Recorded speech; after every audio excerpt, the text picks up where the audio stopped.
ಬೈರತಿ ಸುರೇಶ್ ಅವರು urban development ಮಂತ್ರಿಗಳು. ಅವ್ರು ಯಾರು? ಅವರು ಮೂಲತಃ ಅವ್ರ ಬಿಸ್ನೆಸ್ ಏನಿತ್ತು?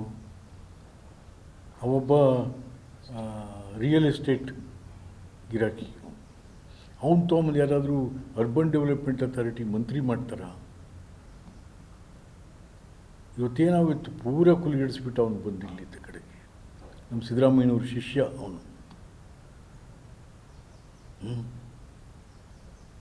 ಇಲ್ಲಿ ಕಮಿಷನರು ಪಾಪ ಏನಿದ್ರು ನೇರ ಸಂಪರ್ಕ ಮಂತ್ರಿಗೆ, ಅಧ್ಯಕ್ಷನಿಗೆಲ್ಲ ಅವ್ರ ಸಂಪರ್ಕ ಇರುವಂಥದ್ದು. ಸೊ ಹಾಗಾಗಿ ಇವತ್ತು ಯಾಕೆಂತಂದರೆ ಈಸ್ ಎ ಕ್ಯಾಬಿನೆಟ್ ಮಿನಿಸ್ಟರ್. ನಮ್ಮಲ್ಲಿ ಏನಿದೆ, cabinet minister is the government.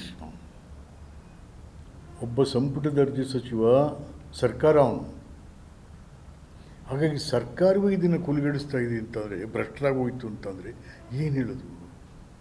ಅದರಲ್ಲಿ ಇದಕ್ಕೆಲ್ಲ ಆ ಸುರೇಶ ಹೇಳಿದ್ದಕ್ಕೆಲ್ಲ ಸರಿ ಅನ್ನೋ ಮೈಸೂರಿನವರೇ ಮುಖ್ಯಮಂತ್ರಿ. ಛೇ ಛೇ ಛೇ ಛೇ ಛೇ ನಾನು ಭಾಳ ದಿವಸದಿಂದ ನೋಡ್ತಾರೆ ನಮ್ಮ ಸಿದ್ದರಾಮಯ್ಯನವ್ರನ್ನ. ಮೂಡಾದ ಬಗ್ಗೆ ಭಾಳ ಅಭಿಮಾನ ಇಟ್ಕೊಂಡಿದ್ದಂಥವ್ರು ಸಿದ್ದರಾಮಯ್ಯನವರು. ಮೂಡಾದ ಬಗ್ಗೆ ಭಾಳಷ್ಟು ರೀತಿಯಲ್ಲಿ ಮಾತು ಕೂಡ ಆಡಿರುವಂಥ ಅವರು. ಇವತ್ತು ಅವ್ರ ಶಿಷ್ಯರು ಎಲ್ಲ ಈ ಥರ ಅವರು ಮಾಡಿಕೊಂಡು ಹಾಡ್ತಾ ಇರ್ತಾರೆ. ಮತ್ತು ಇದರಲ್ಲಿ ಸಿಂಡಿಕೇಟ್ ಮಾಡಿಬಿಡ್ತಾರೆ. ಒಂದು ಅಧಿಕಾರಿಗಳ ಜೊತೆ ಒಂದು ಸಿಂಡಿಕೇಟ್ ಇದೆ ಇಲ್ಲಿ. ಆ ಸಿಂಡಿಕೇಟ್ ನಾಯಕ ಯಾರಪ್ಪ ಅಂದರೆ ನಮ್ಮ ಸಿದ್ದರಾಮಯ್ಯನವ್ರ ಮಗ ಡಾಕ್ಟರ್ ಯತೀಂದ್ರ. ಪಾಪ ಅವನು ಬುದ್ಧಿವಂತನೋ MLC ಮಂಗನ ಒಂದು ಅರ್ಥ ಆಗಲ್ಲ. ಅಪರಾಧಿಗಳಿಗೆ ಸಪೋರ್ಟ್ ಕೊಟ್ಟು ನನಗೆ ಮೈಸೂರು ಮೂಡಾಲ್ ಬಂದು ಇಲ್ಲೇನೋ ದುಡ್ಡು ತಿನ್ನೋ ಅಂಥ ಅವಶ್ಯಕತೆ ದೇವರು ನನಗೆ ಕೊಟ್ಟಿಲ್ಲ.